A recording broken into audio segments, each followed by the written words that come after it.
Hey YouTube! Well, in this video I want to talk about a company called CleanSpark Incorporated, ticker symbol CLSK. Now their stock price has recently been crushed by some offering news, so I want to go over if I think this company is a buy right now. So in this video I'm going to go over the news, the chart, and then of course I have some other nice looking charts as always that I want to show you of companies that could be going higher in the near future. And then after that I'm going to get to some of your questions. If you're new to my channel, I like to trade and invest in typically lower price stocks, so if that's something that interests you, please consider subscribing so you don't miss any future trading or investing ideas. But please remember, I am not a financial advisor, so do all of your own research before buying any of these stocks. Now, if you're not familiar with CleanSpark, they provide energy software and control technology solutions worldwide. They offer distributed energy systems that allow customers to design, engineer, communicate, and manage renewable energy generation, storage, and consumption, and microgrids, which comprise generation, energy storage, and smart distribution assets that serve as a single or multiple loads connected to the utility grid and separate from the utility grid for commercial, industrial, defense, campus, and residential users. And of course, they are into Bitcoin mining. Now, actually, the company is a dual bet on Bitcoin mining and the microgrid. And according to CleanSpark, a microgrid is a set of resources and storage batteries used to provide a source of energy distributed from a central utility provider. And CleanSpark sees the global market for microgrids rising at a compounded annual growth rate of 28% between 2020 and 2029 and reaching over 40 billion. Now, in recent news, CleanSpark has announced a public offering. Now, the stock has gapped down considerably because CleanSpark has priced its public offering of 9.1 million common shares at $22 a share for an expected gross proceeds of over $200 million, which is well below the previous close of $29.34. The net proceeds will be used for working capital and general corporate purposes, including infrastructure expansion, acquisition of additional cryptocurrency miners, and further development of its M-Vault product lines. This closing date is scheduled for March 18th. Now, before we jump into the charts, I just want to go over some of the potential growth that's still ahead for this company. So if we jump over to Seek and Alpha, we can see their projected revenue is expected to explode.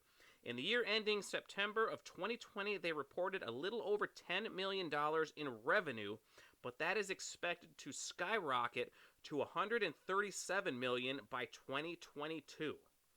So even if they fall short of that number and come in at around $100 million, that's still a 10x in only 2 years. All right, now let's take a look at their estimated non-GAAP earnings per share, and we can see that that is expected to grow from an estimated 27 cents a share in 2021 to an estimated $2.46 per share the following year in 2022. Now, I know on this chart those bars don't seem very big because of the huge loss in 2018, but that will be almost a 10x growth there as well. All right, well, the next thing I like to look at if I'm buying a stock to hold for the long term is insider activity. And as we can see, the buys far outnumber the sells. There have been 12 insider buys and 2 insider sells in the last 12 months, and the buys total over 368,000 shares, with the sells only coming in right around 2,200 shares. Now, Peter Lynch used to say insiders could sell for any number of reasons. You know, they could be buying a new house. The CEO could be buying the Hope Diamond for his mistress. You know, there could be any number of reasons that an insider can sell. But he used to say that insiders usually only buy for one reason, and that is they feel the stock is undervalued and it's probably going up. All right, well, let's jump over to my TC2000 charting software and take a look at the chart of CleanSpark Incorporated, ticker symbol CLSK. We can see it has gapped down a couple days ago after that offering was announced, and it's kind of holding steady right at that price, which is pretty unusual. Usually we'll see some either continued movement to the downside or a snap back up. You usually don't see it just go sideways like that, but hey, it is what it is. And let's actually go back in time a little bit and look how CleanSpark set up, because this chart looks perfect for a chart that I like to buy and a chart that I like to trade. So let's go back to the initial basing phase. Now this base wasn't very long. I like to see them longer than this, but there was no denying all of the green accumulation bars that were coming in on CleanSpark. So this thing was definitely under accumulation back in the summertime, and then it had that perfect move up just following that 8-period exponential moving average the entire way up. You got this shock that would break out, and then it would hold those highs and then wait for the 8-period exponential moving average, that white line, to catch up, and then it would just slingshot it up to another level. And it just kept doing that all the way up to about $14 per share. If you're using this moving average as your trailing stop, you rode this stock all the way up from about $2.50 to over $11. I mean, it was just a perfect run up. Now, if we walk it forward just a little bit more, after a huge run-up like that, what you want to do is see a little bit of a rounded bottom consolidation. You want to find some support at those major moving averages like it did back in September. And then you want to see it kind of make a rounded bottom. Now, this one was pretty sloppy because there was a lot of volatility in the market back then, and especially in this sector. But eventually it did come out the right side of that rounded bottom and then started following that 8-period exponential moving average again once it broke through this resistance area right here. So if we walk it further up, we can see that it kept following that moving average up to all the way over $40 per share. Now this stock has been trading sideways to down ever since. And of course, we just had that big gap down a couple days ago. So if we could draw some channel lines on this, we can see this a little bit easier. You can see it's been in a little bit of a huge bullish flag, just a downtrend channel. So in my opinion, this stock is getting very close to that lower channel line, which in my opinion is probably a pretty good buying area for this stock, especially when you consider the potential growth that is ahead of it. I mean, this stock has pulled back almost 50% from the recent high that it made back in January. And let me get these off here real quick. Be back to the chart out just a little bit and throw a Fibonacci grid on it. You can see it's also getting close to some pretty decent Fibonacci retracement levels. It actually broke the 61.8% retracement level just a couple of weeks ago, but it's getting really close to that again. And I think as long as the market remains bullish, this should be a very good area to start accumulating some CleanSpark. And full disclosure, I actually did add some CleanSpark today, so I started my position today. I'm kind of hoping that it will pull back down to this 61.8% retracement level, because I'm going to buy a bunch more if it gets down to 20, and if it gets down to this support area right around $18, I'm going to add again, and then I'm just going to lock this stock away. And if it continues to grow the way they expect it to grow, and these projections aren't even if Bitcoin gets, right around $100,000 or more per coin, if that happens, those projections are going to be way below where CleanSpark's numbers are probably going to come in. So I'm going to utilize this big pullback that it's had from right around, let's call it about 40 to 50. And I'm going to start accumulating some stock on this 50% retracement from the high.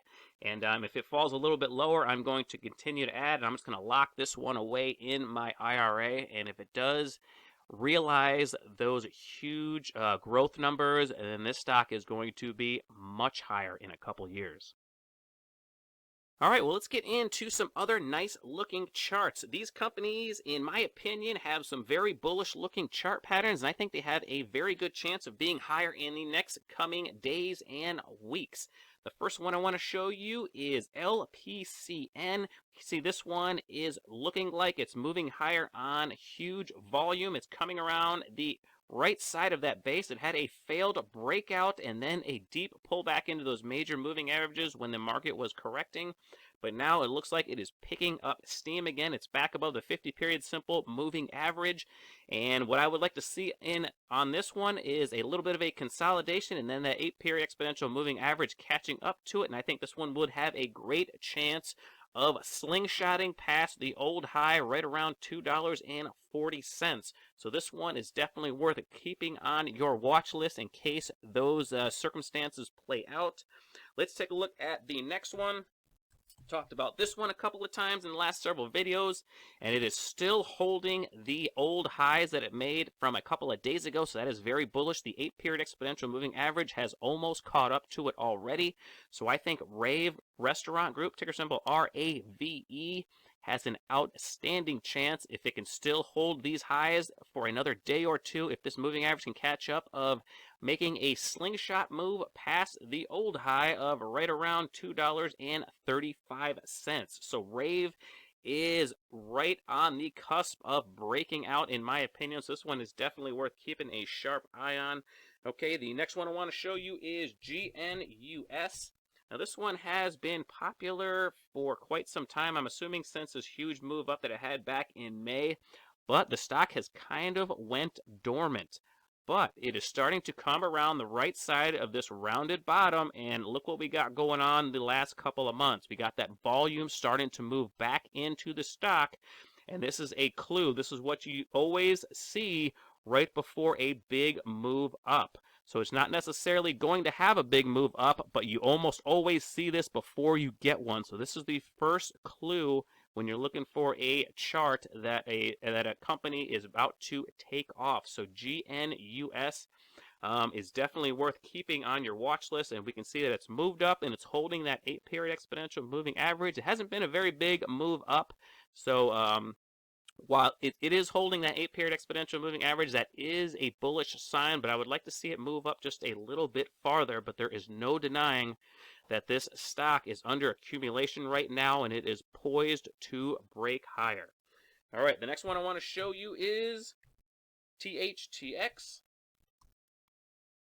Let me back out of the chart just a little bit here. We can see THTX. I've talked about this one a couple times on the channel before. It's coming out this rounded bottom, and the lows are starting to move higher. And if we zoom in a little bit, we can see that it's still under accumulation, has blasted through the old resistance, has come down and touched it, and now it is back above that 8-period exponential moving average today. So this is the next step. Once you get that pullback down to the support area, you want to see it jump right back above that 8-period exponential moving average, and that's exactly what THTX is doing. So in my opinion, this stock is already in a buy zone.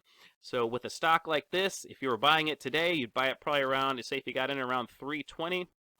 You could probably put your stop under this 50-period simple moving average if you wanted to give it a little bit more leeway, but you could honestly put it right below this old low of about $2.90 if you wanted to put an even tighter stop on it. Now, me personally, I would probably put it just below this 50-period simple moving average and give it a little bit more breathing room. Because I like to give these lower price stocks some breathing room because they can move around a lot in a day and you don't want to get whipsawed out. But in my opinion, THTX is already in a buy zone. Next one I want to show you is CELP. Now, CELP is in the oil and gas sector, and it is finally getting above that 200-period simple moving average and starting to hold it. It came down and it tested both of those moving averages just a few days ago, and when I put this one on my list, it was actually at the high of the day. So it was looking just a little bit stronger, but this is a very low float stock, so you want to keep that in mind if you're buying it, because this thing can move around quite a bit on the upside and to the downside. It doesn't take a lot of volume to push this one around. In fact, today it's only at 52,000 shares for the day. So I like to buy stocks that are a little bit more heavily traded than that, but I know a lot of you guys like some of these thinly traded lower float stocks, so I wanted to include this one on the video. But CELP is making a very bullish pattern. All right, well, I'm going to get to a couple of your questions. This first one was asked for by Sarah and then again by Erica. So this company is called Muscle Maker Incorporated. Ticker symbol is GRIL. And I have never heard of this stock, and they have only been traded For a little over a year, but this is a pretty interesting stock. I'm gonna have to look into this one a little bit further because some of the restaurant stocks have been taking off, just like the one I talked about earlier in the video, Rave Restaurant Group. I've been noticing a lot of the restaurant stocks have been picking up steams, just like the apparel stocks. So I think this is another one of those reopening plays, and I've never heard of this one. This one could be a pretty cool one, so I'm going to check this one out after the video. But as far as I'm concerned, this stock has been in a consolidation for roughly a year. I know it's been a wide swing, but it's pretty much been in a tight consolidation because this is not a heavily traded stock. They're not even to 250,000 shares for the day yet.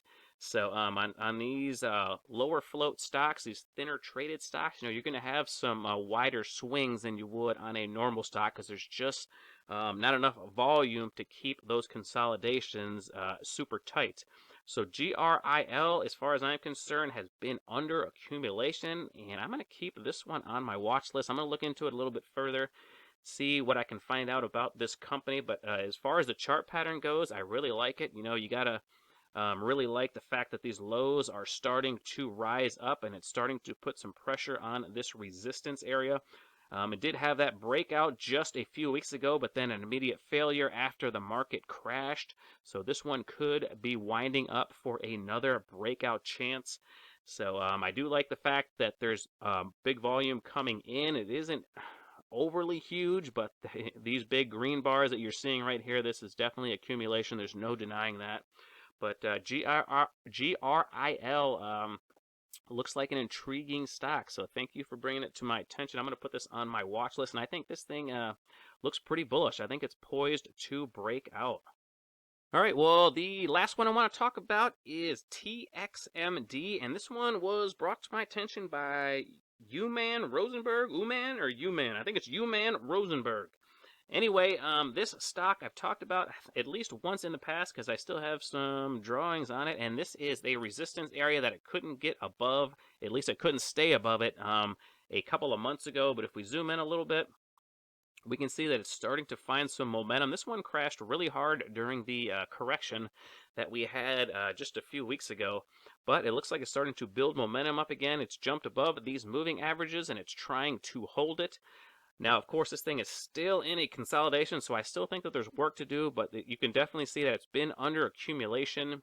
It is going to have a tough time getting ahead of this resistance area right around 205 to about 225. You can see every time it's hit it, the last 3 times, it immediately reversed. So this one is going to be a little bit tougher of a play as far as the chart goes, because if this thing starts getting bullish, it's coming up towards that brick wall. So this one would probably be a tough buy. I would rather wait for it to get above this resistance area before I bought into it, just because I'd like as little resistance areas in front of the stock as possible. But that's going to be a huge move up from around $1.60 up to around 2.25. So you're missing out on a lot of the gain. But I am definitely going to keep this on my watch list. I don't think it's on it right now, so I'm going to keep it on there and see if it can get past that resistance area. I guess if I was already in the stock, I would just hold it because, it's not a bad looking pattern. It is consolidating. There is volume coming in. So I would imagine that it's probably going to be higher in the future, but it might have a tough time getting through this area right here.